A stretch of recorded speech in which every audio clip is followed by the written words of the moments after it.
Halo teman-teman, selamat datang di channel Sorgawi. Semoga kalian semua selalu sehat dan mendapatkan rezeki berlimpah. Sebelum kita mulai, mari kita dukung channel ini dengan cara klik tombol subscribe dan nyalakan tanda loncengnya.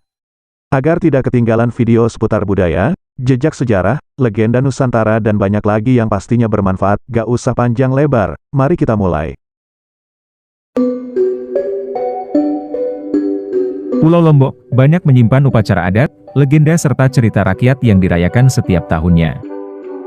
Sejak zaman dahulu kala, kawasan pantai selatan Pulau Lombok telah dianugerahi deretan pantai yang sangat cantik, di antaranya Pantai Kuta, Pantai Seger, dan Pantai Tanjung Aan. Pantai tersebut dikenal dengan Pantai Putri Nyale, atau Pantai Putri Mandalika.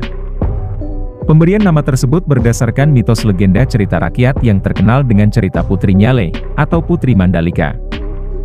Ada tradisi yang khas dan dianggap sakral di Pulau Lombok, Provinsi Nusa Tenggara Barat. Suku Sasak yang mendiami Pulau Lombok pada daerah pesisir selatan, setahun sekali mengadakan upacara adat Bau Nyale, yaitu menangkap nyale atau cacing laut. Dan upacara menangkap nyale yang hanya berlangsung setahun sekali, selalu dikaitkan dengan sebuah cerita legenda yang sangat merakyat.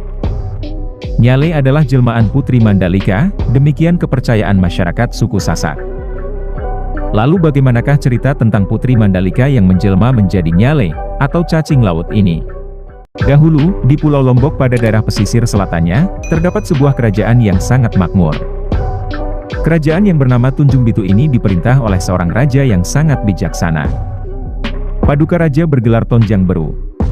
Raja Tonjang Beru berpermaisurikan Dewi Seranting. Begitu bijaksananya sang raja Tonjang Beru memimpin negeri, semua rakyat merasa tentram, damai sejahtera. Hasil bumi melimpah ruah. Lumbung-lumbung penuh berisi cadangan makanan. Tak pernah terdengar adanya keluhan dari rakyat Tunjung Bitu. Kebahagiaan rakyat kerajaan Tunjung Bitu beserta Raja Tonjang Beru dan Permaisuri Dewi Seranting bertambah-tambah, ketika mereka dikaruniai seorang putri yang cantik jelita.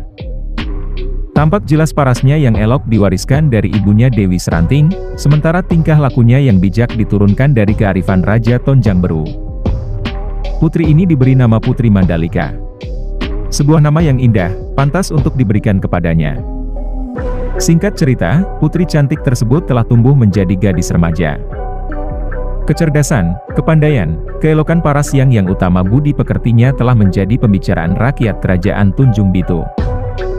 Demikian masyhurnya nama Putri Mandalika dengan segala pesonanya, menyebar hingga ke seluruh penjuru Lombok dan daerah sekitarnya. Sebagai kembang yang sedang mekar, Putri Mandalika menarik kedatangan kumbang-kumbang.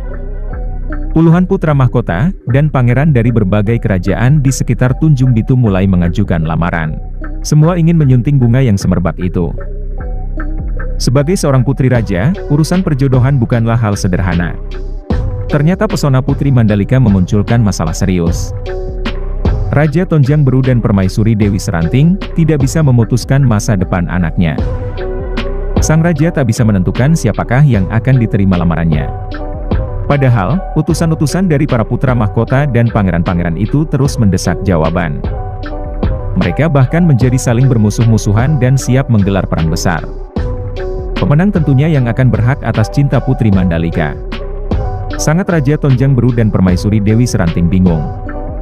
Akhirnya, mereka meminta Putri Mandalika sendirilah yang memutuskan. Putri Mandalika dengan segala kebijaksanaannya meminta waktu untuk bersemedi. Ia meminta para pangeran dan para putra mahkota untuk bersabar. Putri tidak ingin perang besar berkecamuk di antara semua kerajaan. Putri Mandalika paham, jika perang besar terjadi, maka yang menjadi korban sebenarnya adalah rakyat. Ia tidak pernah melihat perang besar, tapi ia cukup cerdas untuk menghitung akibat yang bisa ditimbulkan sebuah perang. Apalagi perang antar banyak kerajaan. Setelah waktu bersemedi yang diminta Putri Mandalika habis, maka para putra mahkota dan para pangeran pun mendesak. Mereka ingin segera tahu siapakah di antara mereka yang dipilih oleh sang putri.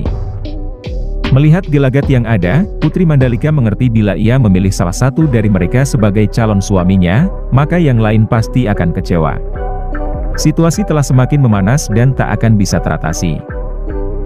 Tetapi, dengan tenang Putri Mandalika mengatakan, bahwa ia mengundang seluruh rombongan pelamar dan rakyatnya untuk datang ke Pantai Seger Kuta. Ia berjanji akan menunjukkan apa keputusan yang telah dipilihnya, dan tak akan mengecewakan semua pihak. Putri Mandalika tak menginginkan terjadi peperangan yang akan memakan banyak korban tidak berdosa. Putri Mandalika berdiri di atas sebuah tebing batu. Ia berpesan bahwa ia ingin semua kedamaian dan kesejahteraan tetap lestari di Lombok.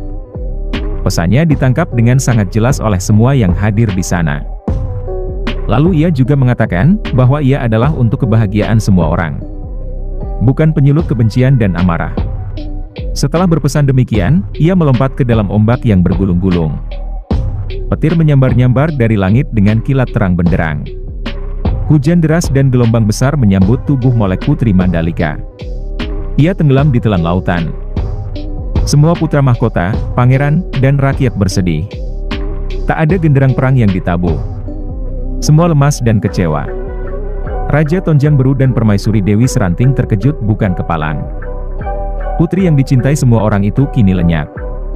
Saat hujan mereda dan laut tak lagi bergelora, semua orang bercebur ke air mencari-cari orang yang mereka sayangi. Mereka mencari ke celah-celah karang, menyelam ke dasar lautan. Mereka tidak menemukan Putri Mandalika, tetapi sebuah gelombang yang datang dari arah lautan lepas menghempaskan makhluk-makhluk kecil berwarna-warni. Putri Mandalika menjelma menjadi hewan-hewan kecil yang kini disebut sebagai nyale. Semua orang yang ada di pantai Seger Kuta menangkap dan mengumpulkan hewan-hewan kecil itu. Mereka memasaknya dan memakannya, karena rasanya sangat lezat, menaburkannya di sawah dan ladang karena membawa kesuburan dan panen yang berlimpah. Rakyat di seluruh kerajaan-kerajaan di Pulau Lombok mengerti, inilah pilihan sang putri. Putri Mandalika menjelma menjadi jutaan hewan kecil itu setiap tahun untuk menjadi milik semua orang.